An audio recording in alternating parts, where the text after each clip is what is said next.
বিসমিল্লাহির রহমানির রহিম। আসসালামু আলাইকুম। আজকের পর্বে আমরা শুনব নবী করিম সাল্লাল্লাহু আলাইহি ওয়াসাল্লামের স্ত্রীগণের কাহিনী। চলুন শুরু করা যাক।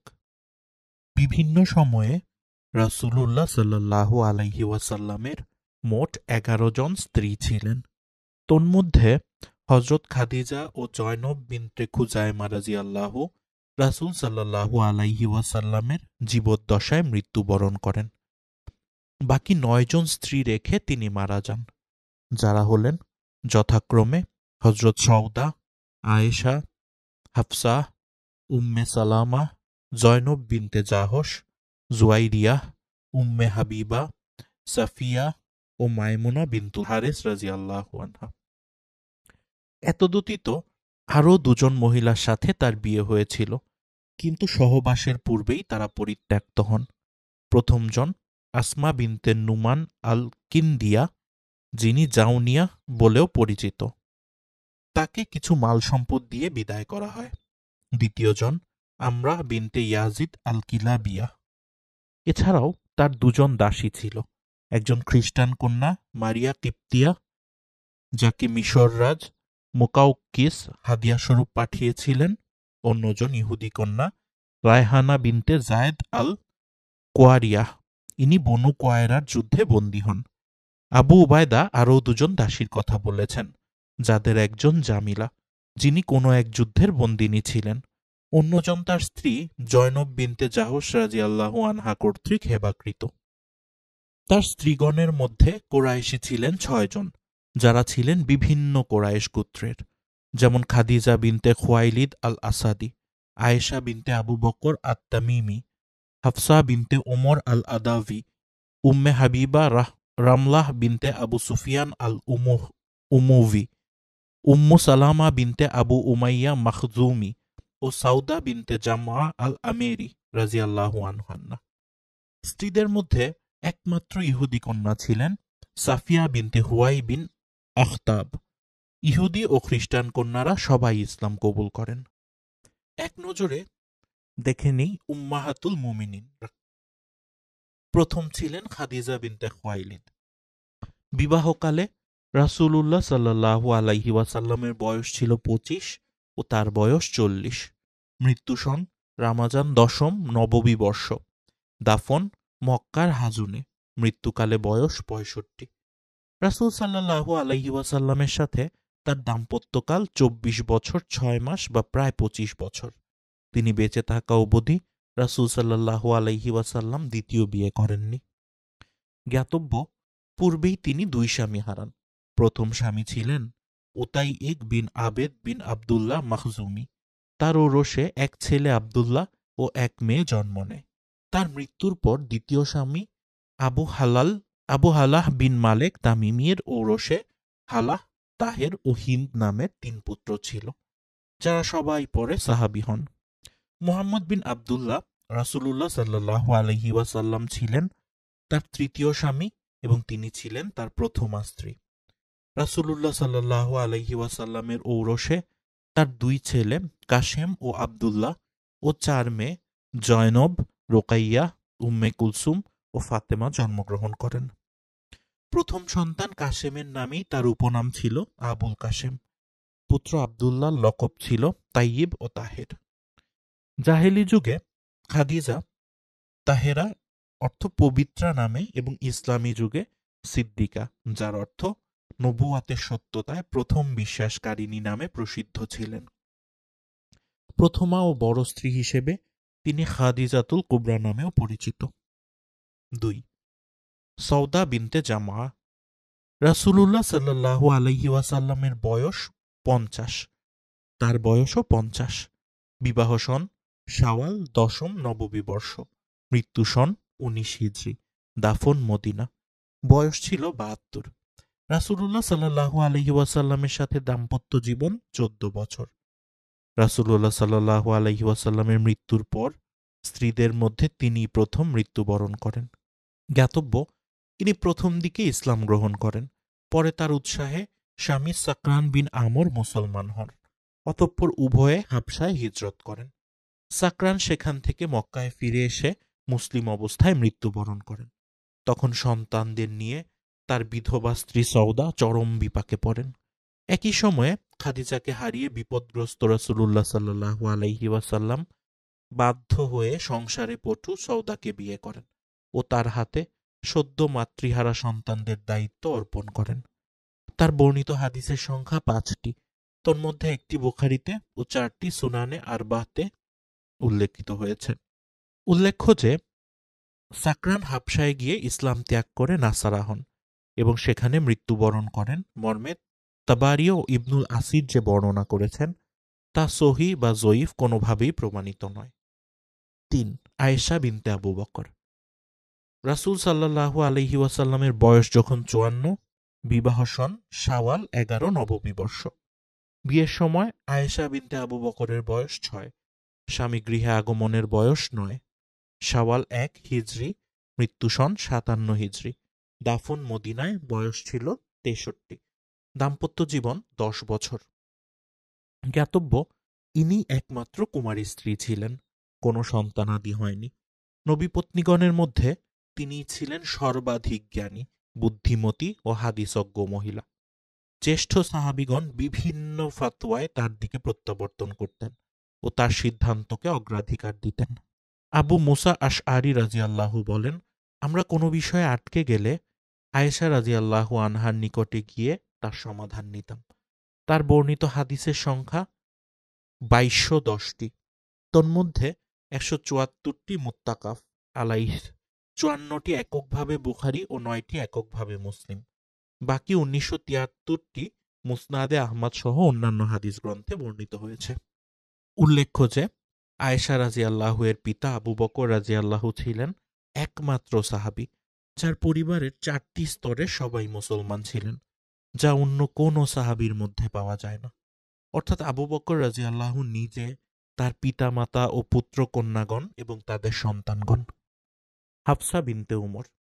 ৪. তিনি ছিলেন চতুর্থ স্ত্রী। রাসূলুল্লাহ সাল্লাল্লাহু আলাইহি ওয়াসাল্লামের বয়স তখন ৫৫, হাফসার বয়স ছিল ২২, বিবাহ শাবান ৩ হিজরি, মৃত্যু সন ৪১ হিজরি, দাফন মদিনায়, বয়স ৫৯ বছর, দাম্পত্য জীবন ৮ বছর। জ্ঞাতব্য তার পূর্ব স্বামী খুনায়েস বিন হুযাফা সাহমি প্রথমে হাবশা ও পরে মদিনায় হিজরত করেন। বদর ও উহুদ যুদ্ধে শরিক ছিলেন। উহুদে জখমি হয়ে মারা যান। পরে রাসূলুল্লাহ সাল্লাল্লাহু আলাইহি ওয়াসাল্লামের সাথে হাফসার বিয়ে হয়। তিনি মোট ৬০টি হাদিস বর্ণনা করেন, তন্মধ্যে মুত্তাফাক আলাইহ ৪টি, এককভাবে মুসলিম ৬টি, বাকি ৫০টি অন্যান্য হাদিস গ্রন্থে। প্রখ্যাত সাহাবী আব্দুল্লাহ বিন উমর রাদিয়াল্লাহু ছিলেন তার সহোদর ভাই। জয়নব বিনতে খুজাইমা।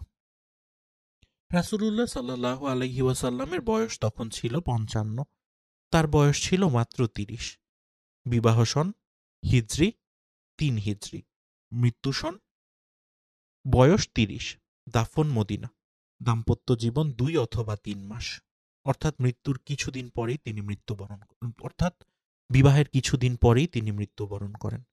জ্ঞাতব্য পরপর ২ স্বামী হারিয়ে রাসূল সাল্লাল্লাহু আলাইহি ওয়াসাল্লামের ফুফাতো ভাই আব্দুল্লাহ বিন জাহশের সাথে তৃতীয় বিবাহ হয়, কিন্তু তিনি উহুদ যুদ্ধে শহীদ হলে রাসূলুল্লাহ সাল্লাল্লাহু আলাইহি ওয়াসাল্লামের সাথে চতুর্থ বিবাহ হয়। অধিক দানশীল ও গরিবের দরদি হিসেবে তিনি উম্মুল মাসাকিন বা মিসকিনদের মা নামে খ্যাত ছিলেন। তিনি কোনো হাদিস বর্ণনা করেননি। ৬. উম্মে সালামা হিন্দ বিনতে আবু উমাইয়া। রাসূল সাল্লাল্লাহু আলাইহি ওয়াসাল্লামের বয়স তখন ছিল ৫৬ বছর। উম্মে সালামা হিন্দ বিনতে আবু উমাইয়ার বয়স ছিল ২৬ বছর। সে সময়ে তারা বিবাহ বন্ধনে আবদ্ধ হন। বিবাহের সন ছিল ৪ হিজরি, মৃত্যু সন ৬০ হিজরি, দাফন করা হয় মদিনায় যখন তার বয়স ছিল ৮০ বছর। দাম্পত্য জীবন ছিল মাত্র ৭ বছর। স্ত্রীদের মধ্যে তিনি সবশেষে মৃত্যুবরণ করেন। রাসূলুল্লাহ সাল্লাল্লাহু আলাইহি ওয়াসাল্লামের আপন ফুফাতো ভাই ও দুধ ভাই আবু সালামার স্ত্রী ছিলেন তিনি। স্বামী ও স্ত্রী উভয়ে হাবশায় হিজরত করেন। আবু সালামা বদর ও উহুদ যুদ্ধে শরিক হন। উহুদে জখমি হয়ে শাহাদাত বরণ করেন। ২ ছেলে ও ২ মেয়ে নিয়ে উম্মে সালামা রাসূলুল্লাহ সাল্লাল্লাহু আলাইহি ওয়াসাল্লামের সাথে বিবাহিতা হন। তার দূরদর্শিতাপূর্ণ পরামর্শ ও হুদায়বিয়ার সন্ধিকালে খুবই ফলপ্রসূ প্রমাণিত হয়। বুখারী শরীফের হাদিসে এসেছে, হাদিস নাম্বার ৭৭৩২। তার বর্ণিত হাদিসের সংখ্যা ৩৭৮। তন্মধ্যে মুত্তাফাক আলাইহ ১৩টি, এককভাবে বুখারীতে ৩টি, মুসলিমে ১৩টি, বাকি ৩৪৯টি অন্যান্য হাদিস গ্রন্থে বর্ণিত হয়েছে। ৭. জয়নব বিনতে জাহশ। রাসূল সাল্লাল্লাহু আলাইহি ওয়াসাল্লামের বয়স তখন ৫৭। তার বয়স ছিল ৩৬। বিবাহ সন হিজরি ৫, মৃত্যু সন ২০ হিজরি। দাফন করা হয় মদিনায়, বয়স ছিল ৫১ বছর। দাম্পত্য জীবন ৬ বছর তিনি রাসূলুল্লাহ সাল্লাল্লাহু আলাইহি ওয়াসাল্লামের সাথে সংসার করেছেন। রাসূল সাল্লাল্লাহু আলাইহি ওয়াসাল্লামের ফুফাতো বোন ছিলেন তিনি। প্রথমে রাসূল সাল্লাল্লাহু আলাইহি ওয়াসাল্লামের পোষ্যপুত্র যায়েদ বিন হারিসার সাথে বিবাহ হয়। পরে যায়েদ তালাক দিলে আল্লাহর হুকুমে তিনি তাকে বিয়ে করেন প্রচলিত দুটি কুসংস্কার দূর করার জন্য। ১. সে যুগে পোষ্যপুত্রকে নিজ পুত্র এবং তার স্ত্রীকে নিজ পুত্রবধূ মনে করা হতো এবং তার সাথে বিবাহ নিষিদ্ধ মনে করা হতো। ২. ইহুদি ও নাসারাগণ উজায়ের ও ঈসাকে আল্লাহর পুত্র গণ্য করত, অথচ সৃষ্টিকর্তা আল্লাহর সন্তান হতে পারে না। যেমন অপরের ঔরসজাত সন্তান কখনো নিজের সন্তান হতে পারে না। সুতরাং এই ভুলটি ভেঙে দেওয়ার জন্যই আল্লাহ তাকে মৃত পোষ্যপুত্রের স্ত্রীকে বিবাহ করার জন্য পরামর্শ দেন। তিনি মোট ১১টি হাদিস বর্ণনা করেন। তন্মধ্যে মুত্তাফাক আলাইহ ২টি, বাকি ৯টি অন্যান্য হাদিস গ্রন্থে বর্ণিত হয়েছে। জুয়াইরিয়া বিনতুল হারেস।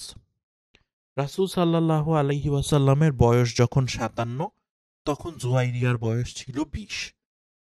তিনি শাবান ৫ হিজরিতে রাসূলুল্লাহ সাল্লাল্লাহু আলাইহি ওয়াসাল্লামের সাথে বিবাহ বন্ধনে আবদ্ধ হন।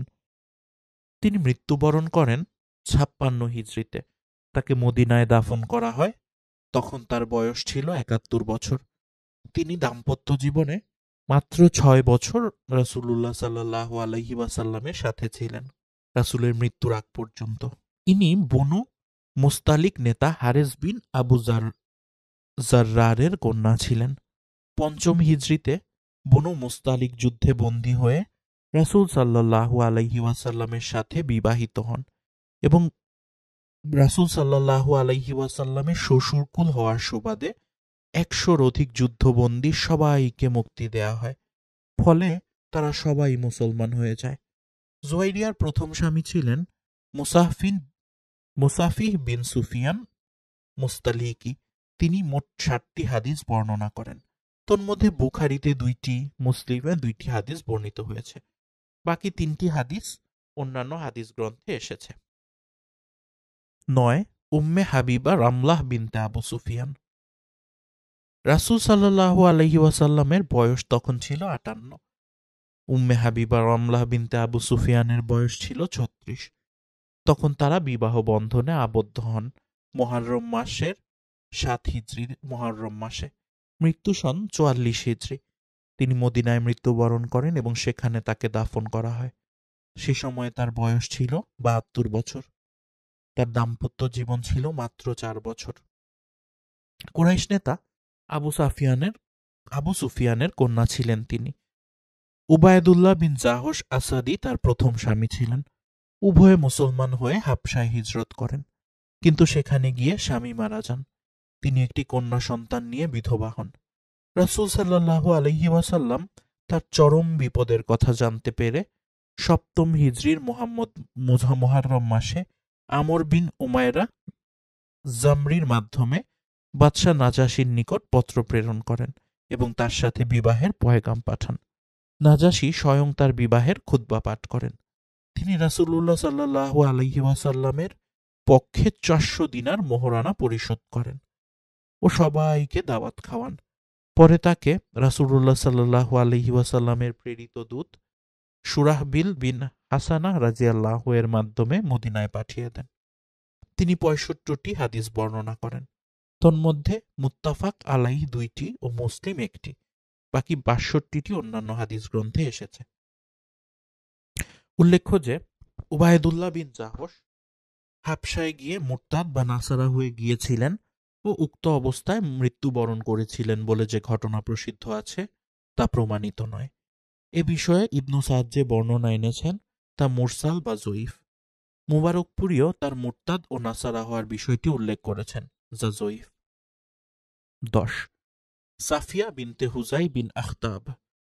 রাসূল সাল্লাল্লাহু আলাইহি ওয়াসাল্লামের বয়স তখন ছিল ৫৯ বছর, আর তার স্ত্রীর বয়স ছিল ১৭ বছর।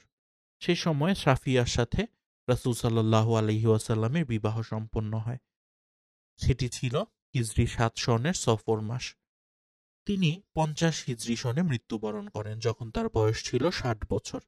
তাকে মদিনায় দাফন করা হয়। তার দাম্পত্য জীবন ছিল মাত্র ৪ বছরের, রাসূলুল্লাহ সাল্লাল্লাহু আলাইহি ওয়াসাল্লামের মৃত্যুর আগ পর্যন্ত। খায়বার যুদ্ধে বন্দী হন তিনি। পরে ইসলাম কবুল করে রাসূলুল্লাহ সাল্লাল্লাহু আলাইহি ওয়াসাল্লামের সাথে বিবাহিতা হন। মদিনা থেকে বিতাড়িত ইহুদি বনি নাজির গোত্রের সর্দার হুয়াই বিন আখতাবের কন্যা ও অন্যতম সর্দার কেনানা বিন আবুল হুকাইফের স্ত্রী ছিলেন তিনি। উভয়ে নিহত হন। হযরত হারুনের বংশধর ছিলেন তিনি। তিনি 10টি হাদিস বর্ণনা করেন। তন্মধ্যে মুত্তাফাক আলাইহ একটি, বাকি 9টি অন্যান্য হাদিস গ্রন্থে বর্ণিত হয়েছে। স্ত্রীদের মধ্যে ইনি ছিলেন একমাত্র ইহুদি কন্যা। 11. মাইমুনা বিনতুল হারিস।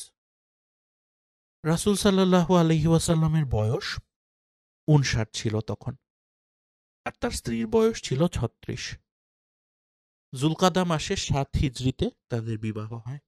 মৃত্যুর সন ৫১ হিজরি।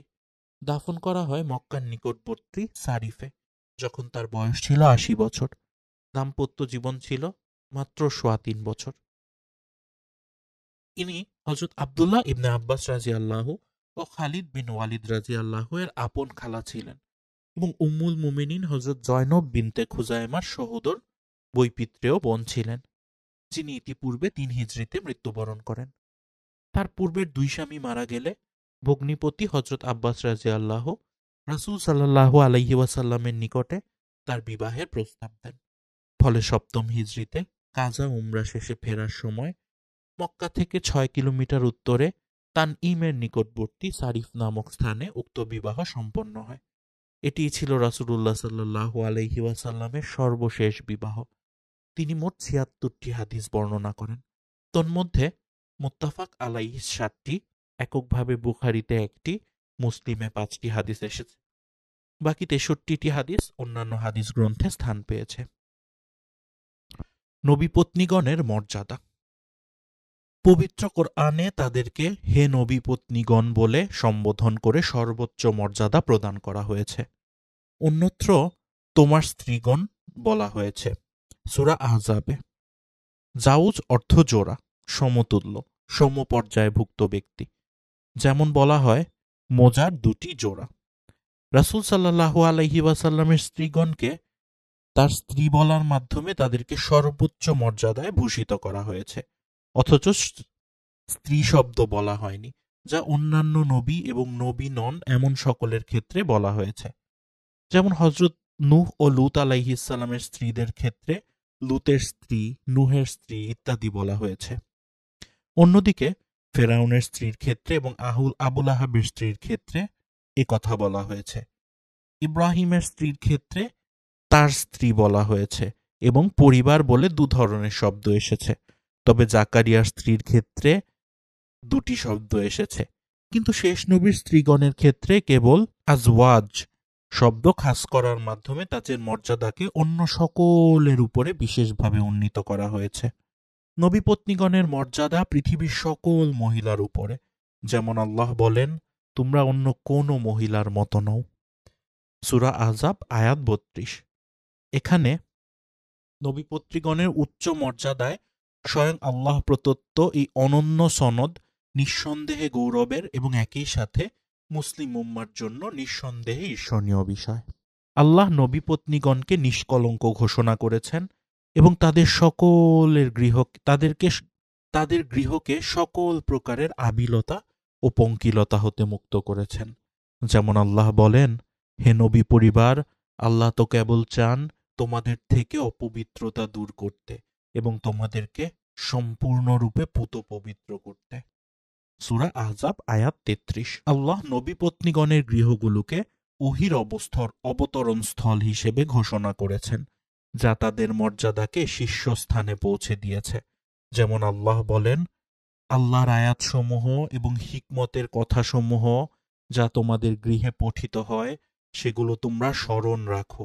নিশ্চয়ই আল্লাহ অতীব সূক্ষ্ম দ্রষ্টি ও সকল বিষয়ে অবহিত। নবীর মৃত্যুর পরে তারা সকলের জন্য হারাম এবং তারা উম্মতের মা হিসেবে চিরদিনের জন্য বরণীয় হয়েছেন। সূরা আহজাব আয়াত ৫৩ এবং আয়াত ৬। সরাসরি আল্লাহ কর্তৃক ঘোষিত এই ঘোষণা এবং মর্যাদা পৃথিবীর কোন মহিলার ভাগ্যে হয়নি। অতএব সত্যিকারের মুমিন সেই ব্যক্তি যিনি রাসূলুল্লাহ সাল্লাল্লাহু আলাইহি ওয়াসাল্লামকে নিজের জীবনের চাইতেও ভালোবাসেন এবং তার স্ত্রীগণকে মায়ের মর্যাদায় সম্মান প্রদর্শন করেন। প্রথমা স্ত্রী খাদিজা রাদিয়াল্লাহু ছিলেন বিশ্বসেরা ৪ জন সম্মানিতা মহিলার অন্যতম। যেমন রাসূলুল্লাহ সাল্লাল্লাহু আলাইহি ওয়াসাল্লাম বলেছেন, জান্নাতি মহিলাদের মধ্যে শ্রেষ্ঠ হলেন খাদিজা বিনতে খুয়াইলিদ, ফাতিমা বিনতে মুহাম্মদ, মারিয়াম বিনতে ইমরান ও ফেরাউনের স্ত্রী আসিয়া বিনতে মুজাহিম। খাদিজা রাদিয়াল্লাহু ছিলেন সেই মহিয়সী মহিলা যাকে জিব্রাইল আলাইহিস সালাম নিজের পক্ষ হতে ও আল্লাহর পক্ষ হতে রাসূল সাল্লাল্লাহু আলাইহি ওয়াসাল্লামের মাধ্যমে সালাম দেন এবং জান্নাতে তার জন্য বিশেষভাবে নির্মিত মুক্তাখচিত প্রাসাদের সুসংবাদ দেন। স্ত্রী আয়েশা রাদিয়াল্লাহু আনহাকে জিব্রাইল আলাইহিস সালাম রাসূল সাল্লাল্লাহু আলাইহি ওয়াসাল্লামের মাধ্যমে সালাম পাঠান এবং তিনিও তার সালামের জবাব দেন। বুখারী শরীফের হাদিস ৬২০১। তিনি ছিলেন রাসূল সাল্লাল্লাহু আলাইহি ওয়াসাল্লামের নিকটে সর্বাধিক প্রিয়। বুখারী শরীফের হাদিস ৩৬৬২। ইসলামে তাদের অবদান। মুসলিম উম্মার জন্য উম্মাহাতুল মুমিনিন অর্থাৎ রাসূল সাল্লাল্লাহু আলাইহি ওয়াসাল্লামের স্ত্রীদের চাইতে সবচাইতে বড় অবদান এই যে, মুসলিম উম্মার জন্য উম্মাহাতুল মুমিনিন অর্থাৎ মুমিনদের মা, এদের সবচাইতে বড় অবদান এই যে তাদের মাধ্যমে আল্লাহর এই শ্রেষ্ঠ জাতি রাসূলুল্লাহ সাল্লাল্লাহু আলাইহি ওয়াসাল্লামের পারিবারিক জীবন সম্পর্কে জানতে পেরেছে। সেই সাথে পেয়েছে অনন্য ২৮২২টি হাদিস। সেগুলির মধ্যে একা আয়েশা রাদিয়াল্লাহু ২২১০টি হাদিস বর্ণনা করেছেন, যা মুসলিম উম্মার জাতীয় জীবনের বিভিন্ন ক্ষেত্রে দিক নির্দেশিকা ধ্রুবতারের ন্যায় সর্বদা পথ দেখিয়ে থাকে। রাসূলুল্লাহ সাল্লাল্লাহু আলাইহি ওয়াসাল্লামের একাধিক বিবাহ পর্যালোচনা। জানা আবশ্যক যে ২৫ বছরের টগবগে যৌবনে আল্লাহ রাসূল সাল্লাল্লাহু আলাইহি ওয়াসাল্লাম বিবাহ করেন পরপর ২ স্বামীহারা, বিধবা ও কয়েকটি সন্তানের মা ৪০ বছরের একজন প্রৌঢ়া মহিলাকে। এই স্ত্রীর মৃত্যুকাল অবধি দীর্ঘ ২৫ বছর তিনি তাকে নিয়েই সংসার করেছেন। অতঃপর ৬৫ বছর বয়স্কা বৃদ্ধা স্ত্রী খাদিজার মৃত্যু হলে তিনি নিজের ৫০ বছর বয়সে দ্বিতীয় বিবাহ করলেন, আর এক ৫০ বছর বয়সী কয়েকটি সন্তানের মা ও একজন বিধবা মহিলা সাউদাকে নিতান্তই সাংসারিক প্রয়োজনে। সাউদারও বয়স ছিল ৫০ বছর। এরপর মক্কা থেকে হিজরত করে তিনি মদিনায় চলে যান, যেখানে শুরু হয় ইসলামী সমাজ গঠনের জীবন মরণ পরীক্ষা। ফলে মাদানী জীবনের ১০ বছরে বিভিন্ন বাস্তব কারণে ও ইসলামের বিধানসমূহ বাস্তবায়নের মহতী উদ্দেশ্যে আল্লাহর হুকুমে তাকে আরও কয়েকটি বিবাহ করতে হয়। উল্লেখ্য যে ৪টির অধিক স্ত্রী একত্রে রাখার অনুমতি আল্লাহ পাক শুধুমাত্র তার রাসূলকে দিয়েছিলেন, অন্য কোনো মুসলিমের জন্য নয়। আরও উল্লেখ্য যে আল্লাহর রাসূল সাল্লাল্লাহু আলাইহি ওয়াসাল্লাম নিজেই নিজের সম্পর্কে বলেছিলেন যে আমার জন্য মহিলার কোনো প্রয়োজন নেই। বুখারী শরীফের হাদিস ৫০২৯। প্রশ্ন হলো, তাহলে কেন তিনি এতগুলো বিয়ে করলেন? এর জবাবে আমরা নিম্নোক্ত বিষয়গুলো পেশ করব। ১. শত্রু দমনের স্বার্থে। গোঁড়া ও কুসংস্কারাচ্ছন্ন আরবীয় সমাজে প্রচলিত বিভিন্ন রীতির মধ্যে একটি রীতি ছিল এই যে তারা জামাতা সম্পর্ককে অত্যন্ত গুরুত্ব দিত। জামাতার সঙ্গে যুদ্ধ করা কিংবা প্রতিদ্বন্দ্বিতা করার ব্যাপারটি ছিল তাদের নিকট দারুণ লজ্জা ও অসম্মানের ব্যাপার। তাই আল্লাহ পাক স্বীয় নবীকে একাধিক বিবাহের অনুমতি দেন বর্বর বিরুদ্ধবাদী শক্তিকে ইসলামের সহায়ক শক্তিতে পরিণত করার কৌশল হিসেবে, যা দারুণ কার্যকর প্রমাণিত হয়। উদাহরণস্বরূপ, ৪র্থ হিজরিতে উম্মে সালামাকে বিবাহ করার পর তার পুত্র বনু মাখজুমের স্বনামধন্য বীর খালেদ বিন ওয়ালিদের যে দুর্ধর্ষ ভূমিকা উহুদ যুদ্ধে দেখা গিয়েছিল তা পরিবর্তিত হয়ে যায় এবং ৭ম হিজরির শুরুতে তিনি মদিনায় এসে ইসলাম গ্রহণ করেন। ৫ম হিজরিতে জুয়াইরিয়াহ বিনতুল হারেসকে বিবাহ করার ফলে বনু মুস্তালিক গোত্রের যুদ্ধবন্দী ১০০ জন ব্যক্তি সঙ্গে সঙ্গে মুসলমান হয়ে যান এবং চরম বিরুদ্ধবাদী এই গোত্রটি মিত্রশক্তিতে পরিণত হয়। জুয়াইরিয়া রাদিয়াল্লাহু তার কওমের জন্য বড় বরকতমণ্ডিত মহিলা হিসেবে বরিত হন এবং তার গোত্র রাসূল সাল্লাল্লাহু আলাইহি ওয়াসাল্লামের শ্বশুর গোত্র, সেই শ্বশুর গোত্র হিসেবে তারা সম্মানজনক পরিচিতি লাভ করে। ৭ম হিজরির মুহাররম মাসে উম্মে হাবিবাকে বিয়ে করার পর তার পিতা কুরাইশ নেতা আবু সুফিয়ান আর রাসূল সাল্লাল্লাহু আলাইহি ওয়াসাল্লামের প্রতিদ্বন্দ্বী থাকলেন না, বরং ৮ম হিজরির রমজান মাসে মক্কা বিজয়ের পূর্ব রাতে তিনি ইসলাম গ্রহণ করেন। ৭ম হিজরির সফর মাসে সাফিয়াকে বিবাহ করার ফলে রাসূলুল্লাহ সাল্লাল্লাহু আলাইহি ওয়াসাল্লামের বিরুদ্ধে ইহুদিদের যুদ্ধ তৎপরতা বন্ধ হয়ে যায়। রাসূল সাল্লাল্লাহু আলাইহি ওয়াসাল্লামের সঙ্গে সন্ধি করে তারা খায়বরে বসবাস করতে থাকে। ৭ম হিজরির যুলকাদা মাসে সর্বশেষ মাইমুনা বিনতুল হারেসাকে বিবাহ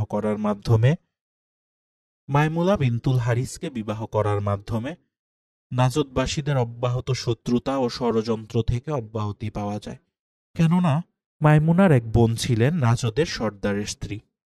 এরপর থেকে উক্ত এলাকায় ইসলামের প্রচার ও প্রসার বাধাহীনভাবে চলতে থাকে, অথচ ইতিপূর্বে এরাই ৪র্থ হিজরিতে ৭০ জন সাহাবীকে দাওয়াত দিয়ে ডেকে নিয়ে নির্মমভাবে হত্যা করেছিল, যা বীরে মাওনার ঘটনা নামে প্রসিদ্ধ। দ্বিতীয় কারণ, ইসলামী বন্ধন দৃঢ়করণ।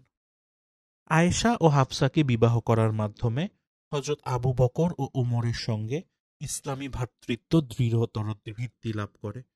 উসমান ও আলীকে জামাতা করার পিছনেও রাসূলুল্লাহ সাল্লাল্লাহু আলাইহি ওয়াসাল্লামের অনুরূপ উদ্দেশ্য থাকাটা অস্বাভাবিক নয়। এর ফলে ইসলাম জগৎ ৪ জন মহান খলিফা লাভে ধন্য হয়। তৃতীয় কারণ, কুপ্রথা দূরীকরণ।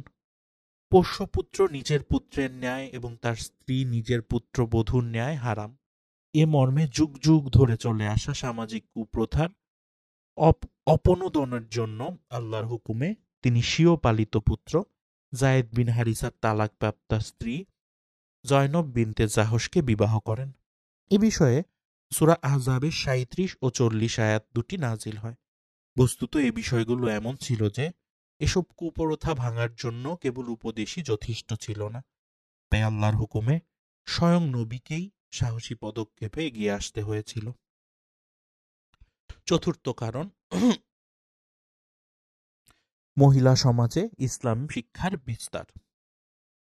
শিক্ষা দীক্ষাহীন জাহিলি সমাজে মহিলারা ছিল পুরুষের তুলনায় আরও পশ্চাদপদ, তাই তাদের মধ্যে শিক্ষা ও প্রশিক্ষণ ব্যবস্থা জোরদার করার জন্য মহিলা প্রশিক্ষকের প্রয়োজনীয়তা ছিল সর্বাধিক।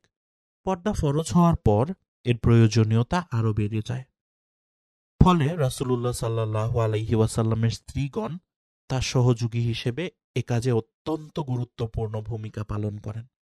অধিক স্ত্রী অর্থই ছিল অধিক প্রশিক্ষিকা। কেবল মহিলারাই নন, পুরুষ সাহাবীগণও বহু বিষয়ে পর্দার আড়াল থেকে তাদের নিকট থেকে হাদিস জেনে নিতেন। রাসূল সাল্লাল্লাহু আলাইহি ওয়াসাল্লামের মৃত্যুর পরেও মা আয়েশা, হাফসা, উম্মে সালামা প্রমুখের ভূমিকা ছিল এ ব্যাপারে খুবই গুরুত্বপূর্ণ। পরিশেষে আমরা বলতে চাই, একাধিক বিবাহ ব্যবস্থাকে যারা কটাক্ষ করতে চান তাদের জানা উচিত যে ইসলাম তার অনুসারীদের জন্য সবার প্রতি সমান ব্যবহারের শর্তে সর্বোচ্চ ৪ জন স্ত্রী রাখার অনুমতি দিয়েছে, কিন্তু বাধ্য করেনি। পক্ষান্তরে আধুনিক সভ্যতার দাবিদার পাশ্চাত্যের ফ্রিস্টাইল যৌন জীবনে অত্যন্ত হতাশাগ্রস্ত সমাজ জীবনের গভীরে দৃষ্টি দিলে দেখা যাবে যে সেখানে অশান্তির আগুন আর মনুষ্যত্বের খোলস ব্যতীত কিছুই নেই। অথচ প্রকৃত মুসলিমের পারিবারিক জীবন পরকালীন কল্যাণ লাভের উদ্দেশ্যে পারস্পরিক সহানুভূতি ও নিষ্কাম ভালোবাসায় আপ্লুত থাকে। রাসূল সাল্লাল্লাহু আলাইহি ওয়াসাল্লামের পারিবারিক জীবন যার বাস্তব দৃষ্টান্ত। এবার দেখি স্ত্রীগণের সাথে সমান ব্যবহার করতেন কিভাবে নবীজি সাল্লাল্লাহু আলাইহি ওয়াসাল্লাম। খাদ্য, বস্ত্র, বাসস্থান সহ যাবতীয় আচার আচরণে রাসূল সাল্লাল্লাহু আলাইহি ওয়াসাল্লাম তার সকল স্ত্রীর সঙ্গে সমান আচরণ করতেন। সাধারণত আসর সালাতের পর তিনি প্রত্যেক স্ত্রীর ঘরে গিয়ে তাদের দৈনন্দিন প্রয়োজনীয় বিষয়সমূহ জেনে নিতেন। স্ত্রীদের পালা নির্ধারণ। তিনি স্ত্রীদের মধ্যে তাদের সম্মতিক্রমে সমভাবে পালা নির্ধারণ করতেন। তিনি বলতেন, কারো নিকট দুজন স্ত্রী থাকলে যদি তাদের মধ্যে সে ন্যায় বিচার না করে, তাহলে কিয়ামতের দিন ওই ব্যক্তি এক অঙ্গ পতিত অবস্থায় আগমন করবে। সফরকালে লটারিকরণ। কোনো অভিযানে বা সফরে যাওয়ার সময় লটারির মাধ্যমে স্ত্রী বাছাই করে একজনকে সাথে নিতেন রাসূলুল্লাহ। স্ত্রীর বান্ধবীদের সাথে উত্তম আচরণ। স্ত্রীগণের বান্ধবী ও আত্মীয় স্বজনদের সাথে সদ্ব্যবহার করতেন তিনি এবং তাদের নিকট উপঢৌকনাদি প্রেরণ করতেন। স্ত্রীদের কক্ষ পৃথককরণ। স্ত্রীগণের প্রত্যেকের কক্ষ পৃথক ছিল, যেগুলিকে আল্লাহ পাক হুজুরাত কক্ষসমূহ বলত। বুয়ুত বা ঘরসমূহ ইত্যাদি নামে অভিহিত করেছেন। অল্প তুষ্ট থাকার নীতি অবলম্বন। স্ত্রীগণের অধিকাংশ বড় বড় ঘরের মেয়ে হলেও রাসূলুল্লাহ সাল্লাল্লাহু আলাইহি ওয়াসাল্লামের শিক্ষাগুণে তারা সবাই হয়ে উঠেছিলেন অল্পে তুষ্ট ও সহজ সরল জীবনযাপনে অভ্যস্ত। দানশীলতায় অভ্যস্তকরণ। অন্যের স্বার্থকে নিজের স্বার্থের উপরে স্থান দেওয়ার অনন্য গুণে গুণান্বিত ছিলেন এই সকল মহীয়সী নারীগণ। সম্পদ পায়ে লুটালেও তারা সেদিকে ভ্রুক্ষেপ করতেন না। দানশীলতায় তারা ছিলেন উদারহস্ত। উম্মুল মুমিনিন হযরত জয়নব বিনতে জুয়াইমা রাদিয়াল্লাহু আনহা, তিনি তো উম্মুল মাসকিন বা মিসকিনের মা হিসেবে অভিহিত ছিলেন। খায়বার বিজয়ের পর বিপুল গনিমত হস্তগত হয়। তখন রাসূলুল্লাহ সাল্লাল্লাহু আলাইহি ওয়াসাল্লামের প্রাপ্ত অংশ হতে প্রত্যেক স্ত্রীর জন্য বছরে ৮০ অসাক খেজুর এবং ২০ অসাক যব বরাদ্দ করা হয়। সেই সাথে একটি করে দুগ্ধবতী উষ্ট্রী প্রদান করা হয়। কিন্তু দেখা গেল পবিত্রা স্ত্রীগণ যতটুকু না হলে নয় ততটুকু রেখে বাকি সব দান করে দিয়েছেন। স্ত্রীদের মধ্যে পারস্পরিক সহমর্মিতা। সপত্নীগণের মধ্যে পরস্পরের ভালোবাসা ছিল গভীর ও নিঃস্বার্থ। প্রত্যেকে প্রত্যেকের প্রতি ছিলেন সহানুভূতিশীল ও দয়ার্দ্র চিত্ত। এরপরেও যদি কখনো কারো প্রতি কারো কোনো রূঢ় আচরণ প্রকাশ পেত, তাহলে দ্রুত তা মিটিয়ে ফেলা হতো। যেমন একবার রাসূলুল্লাহ সাল্লাল্লাহু আলাইহি ওয়াসাল্লামের একমাত্র ইহুদি জাত স্ত্রী সাফিয়াকে কুরাইশী স্ত্রী জয়নব বিনতে জাহশ ইহুদি বলে সম্বোধন করেন, যার মধ্যে তাচ্ছিল্যের ভাব ছিল। এতে আল্লাহর রাসূল সাল্লাল্লাহু আলাইহি ওয়াসাল্লাম এতই ক্ষুব্ধ হন যে জয়নব তওবা করে অনুতপ্ত না হওয়া পর্যন্ত তার গৃহে পা রাখেননি। আরেকদিন রাসূলুল্লাহ সাল্লাল্লাহু আলাইহি ওয়াসাল্লাম ঘরে এসে দেখেন যে সাফিয়া কাঁদছেন। কারণ জিজ্ঞেস করলে তিনি বলেন যে হাফসা আমাকে ইহুদির মেয়ে বলেছে। এ কথা শুনে রাসূল সাল্লাল্লাহু আলাইহি ওয়াসাল্লাম সাফিয়াকে সান্ত্বনা দিয়ে বললেন, বরং তুমি নিশ্চয়ই নবী ইসহাকের কন্যা। তোমার চাচা ইসমাইল একজন নবী এবং তুমি একজন নবীর স্ত্রী। তাহলে কিসে তোমার সে গর্ব করছে? কিসে তোমার উপরে সে গর্ব করছে? অতঃপর তিনি হাফসাকে উদ্দেশ্য করে বললেন, আল্লাহকে ভয় করো হে হাফসা। আয়েশা রাদিয়াল্লাহু বলেন, লোকেরা আয়েশার পালার দিন ঠিক রাখত। ওই দিন তারা রাসূলুল্লাহ সাল্লাল্লাহু আলাইহি ওয়াসাল্লামকে খুশি করার জন্য নানাবিধ হাদিয়া পাঠাত। স্ত্রীগণ দুদলে বিভক্ত ছিলেন। সৌদা, আয়েশা, হাফসা ও আসিয়া এক দলে এবং উম্মে সালামা ও বাকিগণ আরেক দলে। শেষোক্ত দলের স্ত্রীগণের অনুরোধে উম্মে সালামা রাসূলুল্লাহ সাল্লাল্লাহু আলাইহি ওয়াসাল্লামকে একদিন বললেন, আপনি লোকদের বলে দিন তারা যেন আপনি যেদিন যে স্ত্রীর কাছে থাকেন সেদিন সেখানে হাদিয়া পাঠায়। রাসূলুল্লাহ সাল্লাল্লাহু আলাইহি ওয়াসাল্লাম বললেন, হে উম্মে সালামা, তুমি আমাকে আয়েশার ব্যাপারে কষ্ট দিও না। উম্মে সালামা তওবা করলেন।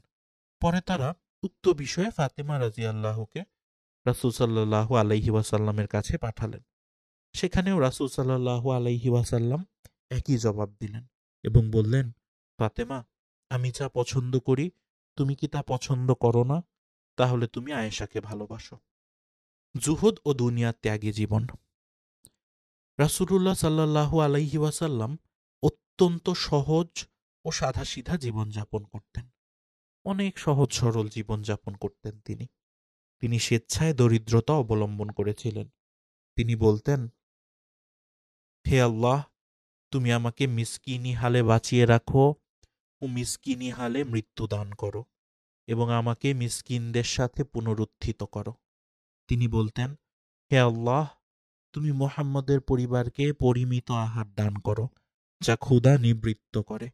অভাবে অনটনে, দুঃখে বেদনায়, সর্বাবস্থায় তিনি কঠিন ধৈর্য অবলম্বন করতেন। এমনকি ক্ষুধার যন্ত্রণা হ্রাস করার জন্য তিনি কখনো কখনো পেটে পাথর বেঁধে রাখতেন।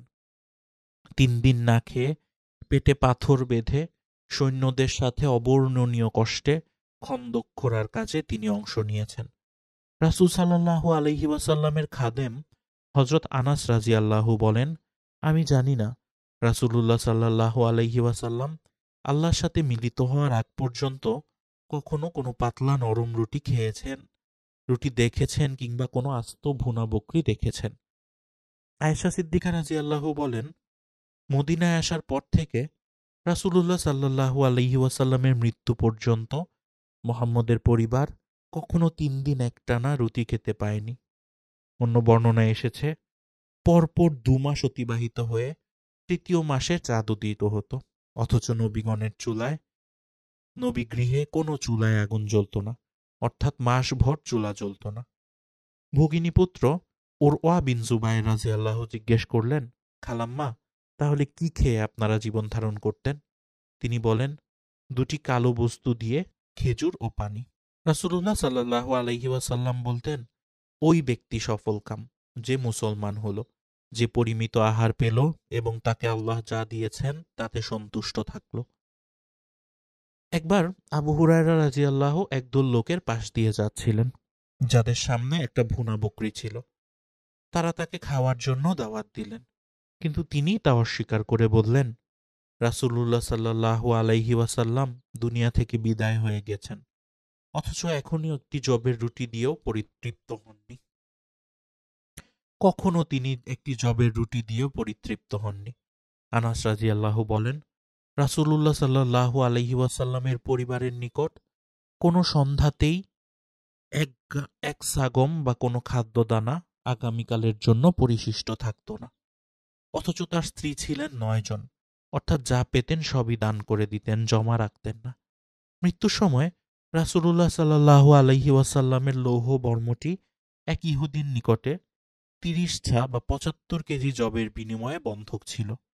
নবী জীবনের সর্বশেষ রাতেও স্ত্রী আয়েশাকে চেরাগ জ্বালাতে তার সতীনদের নিকট থেকে তৈল চেয়ে নিতে হয়েছিল। উমর ইবনুল খাত্তাব রাদিয়াল্লাহু বলেন, আমি একদিন রাসূলুল্লাহ সাল্লাল্লাহু আলাইহি ওয়াসাল্লামের নিকট উপস্থিত হয়ে দেখলাম তিনি একটা খেজুর পাতা চাটাইয়ের উপরে শুয়ে আছেন, যাতে কোনো ফরাশ বা চাদর নেই। তার দেহে চাটাইয়ের দাগ বসে গিয়েছিল। তার মাথার নিচে খেজুর গাছের ছোবড়াবর্তী একটি চামড়ার বালিশ। তার দেহে চাটাইয়ের দাগ দেখে আমি কাঁদতে লাগলাম। তিনি বললেন, তুমি কেন কাঁদছ? আমি বললাম, হে আল্লাহর রাসূল, পারসিক ও রোমকরা কোন অবস্থায় আছে আর আপনি কোন অবস্থায়? তখন তিনি বললেন, তুমি কি এতে সন্তুষ্ট নও যে তাদের জন্য দুনিয়া এবং আমাদের জন্য আখিরাত? বুখারী শরীফের হাদিস 4913। আব্দুল্লাহ বিন মাসউদ রাদিয়াল্লাহু বলেন, রাসূলুল্লাহ সাল্লাল্লাহু আলাইহি ওয়াসাল্লাম একটি চাটাইয়ের উপরে শুতেন। অতঃপর যখন দাঁড়াতেন তখন তার পার্শ্বদেশে ওই চাটাইয়ের দাগ পড়ে যেত। আমরা বললাম, হে আল্লাহর রাসূল, আমরা কি আপনার জন্য একটি তোশক বানিয়ে দেব না? জবাবে তিনি বললেন, আমার জন্য বা দুনিয়ার জন্য কি প্রয়োজন? দুনিয়াতে আমি একজন সওয়ারির ন্যায়, যে একটি গাছের ছায়ায় বিশ্রাম করছে, অতঃপর রওনা হবে এবং ওই গাছটিকে ছেড়ে যাবে। তিরমিজি শরীফের হাদিস 2377। মূলত এসবই ছিল তার জুহুদ বা দুনিয়া ত্যাগী চরিত্রের অনন্য পরিচয়। ইবাদত, তিনি ফরজ সালাত ছাড়াও নফল সালাতে গভীরভাবে নিমগ্ন হতেন। শেষ রাত্রিতে তাহাজ্জুদ সালাত তার জন্য আল্লাহর পক্ষ থেকে নির্ধারিত ছিল। দীর্ঘক্ষণ সালাতে দাঁড়ানোর ফলে তার 2 পা ফুলে যেত। তা দেখে তাকে বলা হলো, হে আল্লাহর রাসূল, আল্লাহ আপনার আগে আগে পিছে সকল গুনাহ মাফ করে দিয়েছেন। জবাবে তিনি বলতেন, আমি কি আল্লাহর কৃতজ্ঞ বান্দা হব না? বুখারী শরীফের হাদিস, আয়াত 1130। এছাড়া যখনই তিনি কোনো কষ্টে পড়তেন তখনই নফল সালাতে রত হতেন। আবু দাউদের হাদিস 1319। তিনি নিয়মিত নফল সিয়াম রাখতেন, যেমন প্রতি সোম ও মঙ্গলবার, প্রতি চান্দ্রমাসের 13, 14 ও 15 তারিখে আয়ামে বীজের নফল সিয়াম রাখতেন তিনি। আরাফা ও আশুরার সিয়াম রাখতেন। শাবানের প্রায় পুরো মাস এবং রমজানের 1 মাস ফরজ সিয়াম শেষে শাওয়ালের 6টি নফল সিয়াম রাখতেন। তিনি বলতেন, যে ব্যক্তি আল্লাহর রাস্তায় একদিন সিয়াম রাখে, আল্লাহ তার চেহারাকে জাহান্নামের আগুন থেকে 70 বছরের পথ দূরে রাখেন।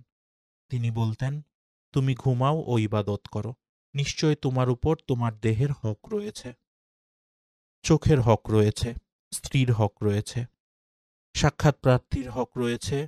আর যে ব্যক্তি প্রতিদিন সিয়াম রাখে সেটি কোনো সিয়ামই নয়, অর্থাৎ তার সিয়াম কবুল হয় না। এর মধ্যে সন্ন্যাসবাদের প্রতিবাদ রয়েছে, যা খ্রিস্টানদের আবিষ্কার। উপরে বিস্তারিত আলোচনায় রাসূল সাল্লাল্লাহু আলাইহি ওয়াসাল্লামের দুনিয়া ত্যাগী চরিত্র এবং অতুলনীয় সংযম সাধনার পরিচয় পাওয়া যায়। এবার দেখি রাসূলুল্লাহ সাল্লাল্লাহু আলাইহি ওয়াসাল্লামের পারিবারিক কিছু শিক্ষণীয় ঘটনাবলী। কঠিন সংযম ও কৃচ্ছতা সাধনের মধ্যে জীবনযাপন করেও পবিত্রা স্ত্রীগণ কখনো অসন্তুষ্টি ভাব প্রকাশ করতেন না, বরং সর্বদা মহান স্বামীর সাহচর্যে হাসি মুখে দাম্পত্য জীবনযাপন করতেন। তবে একটি ঘটনা এমন ছিল যা রাসূল সাল্লাল্লাহু আলাইহি ওয়াসাল্লামের ইচ্ছার বিরুদ্ধে ছিল এবং তাতে তিনি দুঃখিত হয়েছিলেন। শরিয়াতি বিধান চালু করার লক্ষ্যে আল্লাহর বিশেষ ইচ্ছায় এরূপ ঘটনা ঘটে থাকতে পারে, যার মধ্যে রয়েছে উম্মতের জন্য গুরুত্বপূর্ণ শিক্ষণীয় বিষয়। যেমন 5ম হিজরিতে খন্দক যুদ্ধের পর বনু কুরাইজার বিজয় এবং গনিমতের বিপুল মালামাল প্রাপ্তির ফলে মুসলমানদের মধ্যে স্বাচ্ছন্দ্য ফিরে আসে। এ প্রেক্ষিতে পবিত্রা স্ত্রীগণ রাসূল সাল্লাল্লাহু আলাইহি ওয়াসাল্লামের নিকটে তাদের ভরণ পোষণের পরিমাণ বৃদ্ধির আবেদন জানান।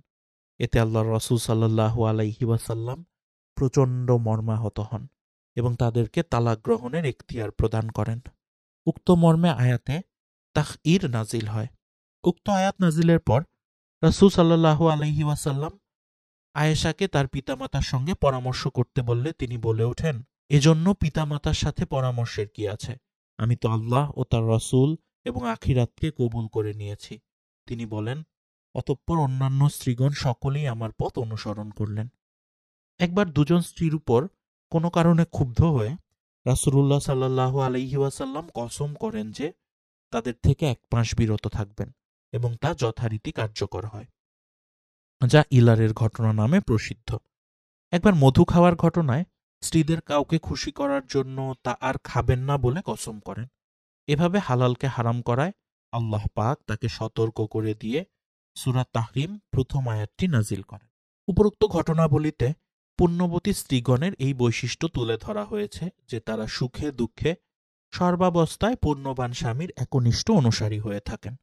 এর দ্বারা আরেকটি বিষয় প্রমাণিত হয় যে আল্লাহ রাসূল সাল্লাল্লাহু আলাইহি ওয়াসাল্লাম মানুষ হিসেবে মানবীয় রাগ অভিমান ও দুঃখ বেদনার অধিকারী ছিলেন। স্বামী স্ত্রীর প্রেমের সম্পর্কে এসবের মাধ্যমে ঝালাই হয়ে আরও দৃঢ়তর হয়। রাসূল সাল্লাল্লাহু আলাইহি ওয়াসাল্লাম ও তার পবিত্রা স্ত্রীগণের মধ্যকার এ ধরনের ঘটনা তার প্রকৃষ্ট প্রমাণ। ভবিষ্যতে কোনো মুমিন স্বামী স্ত্রীর মধ্যে এরকম ঘটনা ঘটলে তারা যেন রাসূল সাল্লাল্লাহু আলাইহি ওয়াসাল্লামের পত্নীদের দৃষ্টান্ত অনুসরণ করেন এবং সংসার ভেঙে না দিয়ে আরও মজবুত করেন। সেদিকে পথপ্রদর্শনের জন্য দৃষ্টান্ত হিসেবে আল্লাহর ইচ্ছায় উক্ত ঘটনাসমূহ সংঘটিত হয়। বস্তুত রাসূলুল্লাহ সাল্লাল্লাহু আলাইহি ওয়াসাল্লাম ও তার পুণ্যবতী স্ত্রীগণের মধ্যকার সম্পর্ক ছিল উন্নত আদর্শ চেতনার উপরে প্রতিষ্ঠিত। দুনিয়া ও আখিরাত সর্বাবস্থায় তারা নবীপত্নী হিসেবে বরিত। তাই দুনিয়াবী ক্ষুদ্র স্বার্থের জন্য তারা কখনোই আখিরাতের বৃহত্তর স্বার্থ বিকিয়ে দিতে পারে না।